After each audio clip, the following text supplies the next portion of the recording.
is and why we need to study this. Malignant melanoma is a highly aggressive skin cancer that accounts for around 65% of skin-related mortality. Survival rates depend on early detections, over 99% when we detect earlier, but less than 35% once it has metastasized. Traditionally, diagnosis relies on the dermoscopic images, evaluate the ABCDE criteria, and you see the bottom of the image. A meaning is asymmetry, B is border, C is color, D is diameter, E is evolving. So when you see the examples, it is really based on the visual assessment of resin's shape, edges, colors, and size. But when you think about this method is really depends on the visual. So you can think that it is really heavily depends on the clinician's experiment and subjective interpretation. It leads to high variability and potential inaccuracy by the judgment. So this creates a need for automated and objective decision support systems. So several AI-based approaches have been developed. First of all is convolutional neural network-based approaches have been advanced automated skin resonance detection. So it showed that achieved dermatologist level performance with improved robustness and efficiency on dermoscopic images. However, it provides only visual data, ignoring clinical metadata, which can be crucial for personalized diagnosis, and it's highly dependent on image processing. Then about this, the same one research question came out. Can clinical metadata really enhance image-based melanoma diagnosis? About this, several researchers have developed multimodal fusion for melanoma diagnosis, and it's shown that incorporating demographic information can improve classifications, and attention-based fusion improve patient-specific predictions. But however, still, it lacks cross-modal alignment to understand. So the second question came out. Can a VLM effectively process dermoscopic images for diagnosis classification? Because the VLM is powerful right now, and we think that it is a better choices. So VLMs run joint embedding of images and text from large-scale data, and it will allow effective integration without explicit preprocessing or alignment. That was the limitation of CNN-based or multimodal basis. But the VLMs was pre-trained on general domain data, so you can think that, can a VLM achieve clinically acceptable diagnosis accuracy? Yes, of course, it's like sufficient medical domain knowledge, so they have limitations, and it will lead to limited diagnosis accuracy and inconsistent sensitivity and specificity. Then how can we develop this and this coming up? Does RAG enhance performance by refining clinical cases without fine-tuning?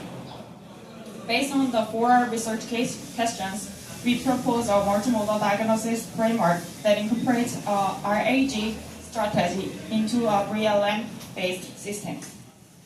Then move to the proposed framework. We combine 3 existing techniques: serializations, multimodal indexing and retrieval, and lastly is prompt-based classification. So we go to the last part, inference part first. The VLMs are optimized for generative tasks and often underperforms in discriminated settings.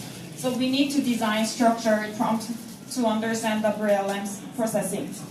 So before we go into the deep prompt part, let's think about that. You have a close friend and who had a diagnosis on melanoma, and his moles are similar to me, mine's moles, and his information is similar to mine. Then you will think that this is mine is diagnosis or not. You're curious, right? Then you can search as a VLMs with this prompt. So we use 4 settings. First of all is task definitions. So we have to consist of clear instructions to classify resonance as malignant or benign. So the determine whether is part could be a task definitions. And second is constraint output, because VLM is natural language generated task. So for the discriminated task, we have to constrain the output space by duplicate the output spaces.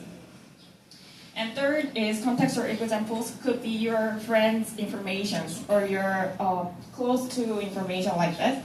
So we call top K-shop, retrieve similar cases. It will provide in context learning. And lastly, you have to put your information, which called target query. It's placed under input target.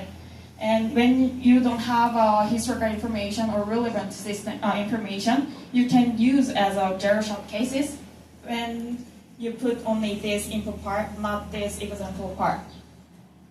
When we make prompt, then we have to hand it to the VLMs. What we used for our experiment was Lava. The Lava will generate diagnosis results in natural language text form, right? This way. Then we have to parse to extract sentence containing the keyword malignant or benign, and then we determine the final classification label. Now we go back to the first steps. We have to select serializations of table data because pre-trained VLMs process text-based input, so we have to convert structured metadata into natural language. You can see the bottom of our raw data part. It shows as like a table set. You have to convert to the natural language that VLMs can understand. So we use 4 different serialization formats. First of all is HTML. And second of all is Markdown. You can see it is here. It looks like really table set.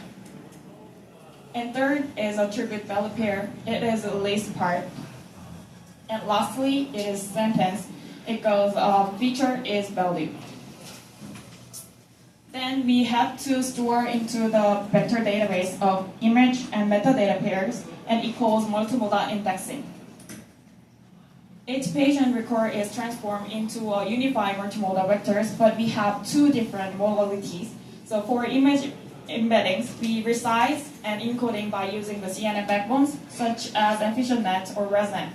And for metadata, we have to serialize into text that we discussed previously, and then embedding using the pre-trained language model, such as BERT. Then we got the 2 different embeddings. And then we have to make unified multimodal vectors. So we just concat vectors to make unified. And then we go back, store in face-based database, which calls vector-based database. Then we have to find what is our similar cases is, which calls multimodal retrievals. And based on our target query, which is our current information, we have to make same embedding as indexing part. And then we have to calculate similarity score between the query and stored vectors. Then we found the top K most similar patient cases. When you see the picture over here, the red one will be our target, and close to each blue one will be similar cases. So for this experiment, we use International Skin Imaging Collaboration 2019 challenging data sets, and we set binary classification task, and the data consists of dermoscopic images and metadata. To evaluate the performance of melanoma classifications, we use F1 score as a primary metric.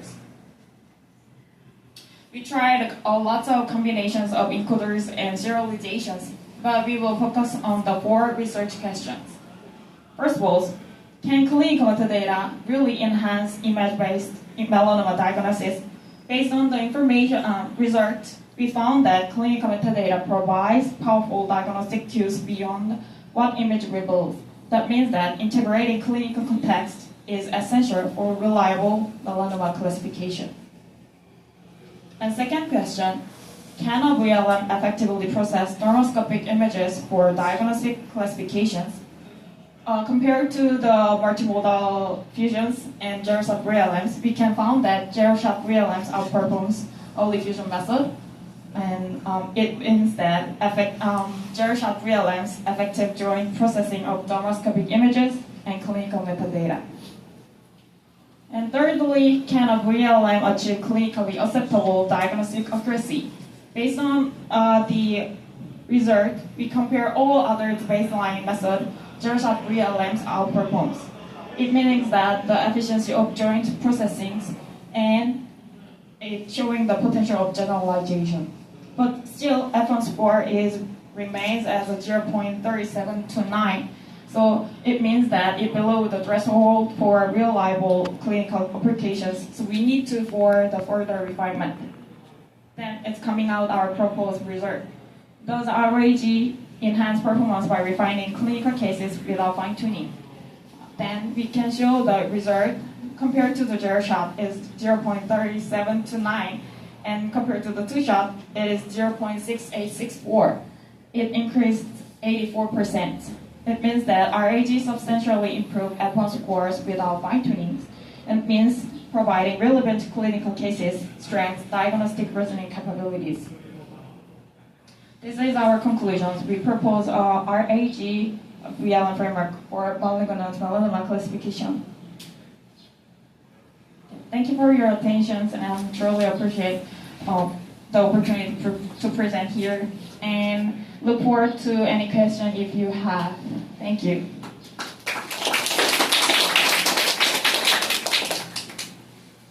또